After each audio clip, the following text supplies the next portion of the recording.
I have zero shame in letting everybody know that I was bullied in high school. I got made fun of how I look, even though I'm the sexiest black YouTuber now. I got made fun of for my 4 eyes. I got a birthmark on the side of my face that people say is a wet nut stain. But even in those moments, I knew what was too far. And the thing that was too far for me was somebody putting their hands on me, because I don't like being touched. And whenever somebody put their hands on me, I let them know that I'm just not all skin and bones. I could fuck somebody up. But that's just the too far moment for me. Everybody has a moment where they're being bothered and they're being messed with when they know it's too far and it's time to retaliate. And I respect everybody's own experiences and understand that everybody's different. But I think we could all gather around the campfire really quick and understand that what I'm about to show you is the definition of too damn far. And now to an update on a story you saw exclusively First on 10.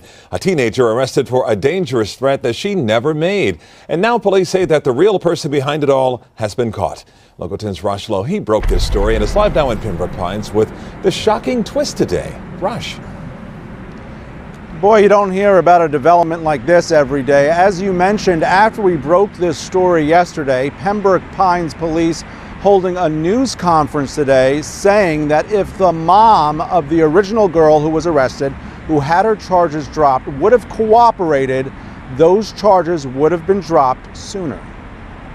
At this time, we have presented charges to the state attorney, and the current suspect is facing the felony charge of written threats to kill or do bodily harm. Pembroke Pines police announcing the charges against a 12-year-old girl who they say framed 13-year-old Nia Wims. Police officers confirm that the actual suspect maliciously impersonated another student, created email and Instagram accounts to send herself, as well as other students, threatening messages, and intentionally lied to law enforcement. Take a listen to 13-year-old Nia crying to her mom. It's tough to be embarrassed in front of your neighbors. On November 19th, Nia was placed into handcuffs outside of her home. She was in tears. She was accused of posting a bomb threat against her school on Instagram. I wanted to hide because it was so embarrassing. Nia was a 7th grader at Renaissance Charter School in Pembroke Pines. No mom wants to see their child being taken away from them. Nia spent 14 days in juvenile detention. She kept saying she was innocent. More than a month passed, and mom says she demanded a thorough investigation. Cops, though, say she was not cooperative before then. Captain, you keep saying the family was not cooperative. It is a constitutional right to invoke the right to an attorney. This is what mom says. That does not mean you're not being cooperative. How would you respond to that? So I would respond by saying you're 100% correct.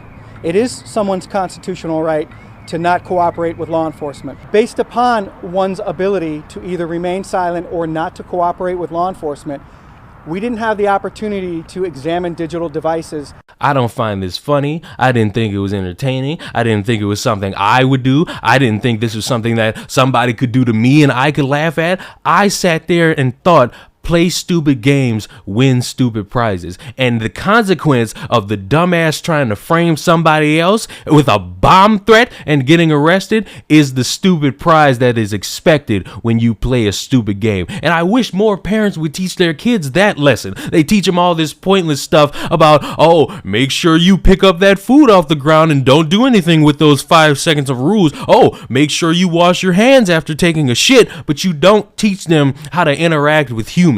You don't teach them that if you try to do something stupid to a human, there's the potential that that human is going to give you a stupid prize in return because you're an unmeasurable dick to somebody else. You don't teach them about good and bad behaviors. So I would hope this moment in time, some dumbass trying to frame another student with a bomb threat would be the thing to say, hey, little Timmy, come here for a moment. I want to teach you how to be nice to other human beings, because I don't want you thinking that trying to frame somebody with a bomb threat is okay behavior, little Johnny boy. And what's weird is that of course there's gonna be the weird group of people that's gonna say, oh well, the reaction is unjustified, and oh, how come they're suing the school? What did the school do? The school did nothing in defense of somebody who was framed. Tonight we're learning the family of the 13-year-old girl who was wrongly arrested for making school threats has lawyered up. Yeah, they're planning on suing the police department, the school, and even Instagram. NBC6's Carlos Suarez joins us live from Pembroke Pines with the story. Carlos. Okay, so this 12-page lawsuit questions why it took police more than 2 months to figure out that they made the wrong arrest, even though they had a key piece of evidence from the very start.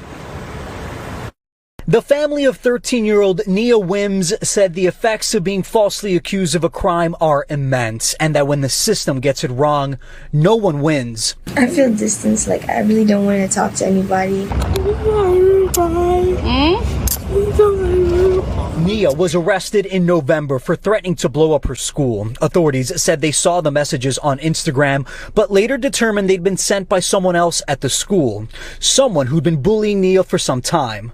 A revelation that came 2 months after the child's arrest. To be honest, at first when the officers told me it's her and we have evidence, I was so against her, and I felt bad knowing that it wasn't her. On Wednesday, a lawsuit was filed against Renaissance Charter School at Pines and Meta, which owns Instagram. The suit claims the family gave Nia's iPad to police the day of the arrest so they could look up the IP address and see the messages had been sent by someone else. Quote, failure to promptly investigate this easily discoverable information by the Pembroke Pines police caused Nia to remain in a juvenile facility away from her family for 11 days. If it was a young, Caucasian, girl, schoolgirl at a private school, and this happens, does it go down like this? You answer the question. The family was further angered by police last week when authorities said the child and her mother did not cooperate early in the investigation. Our natural inclination is that whatever they're saying is the truth. And then you tell you it's not.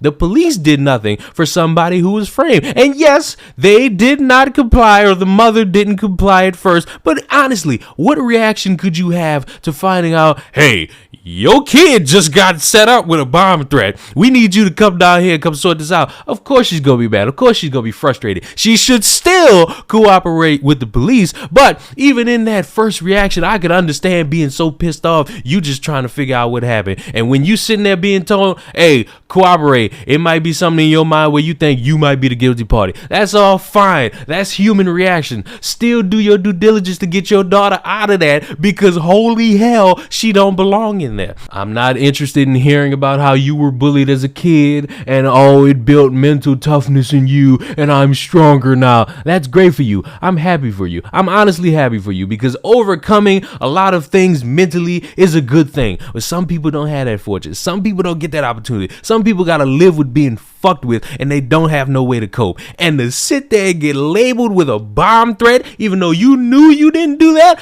I hope that little girl overcomes the trauma of being set up like that. Because yes, getting framed for something you didn't do to the point where you're being put in a police car in a jail cell while you know you didn't do anything, and the person who did do it is sitting somewhere snickering saying yes, it's a traumatic experience. So congratulations to the parents of that dumbass. You raised the dumbass, your failures as parents, and I hope you live with the fact that your dumbass of a developed sperm is going to have to spend some time in penitentiary, jail, prison, whatever you want to call it, because that's the stupid prize you get when you play a stupid game. Subscribe to the channel. I'll see y'all in the next one. Raise your damn kids.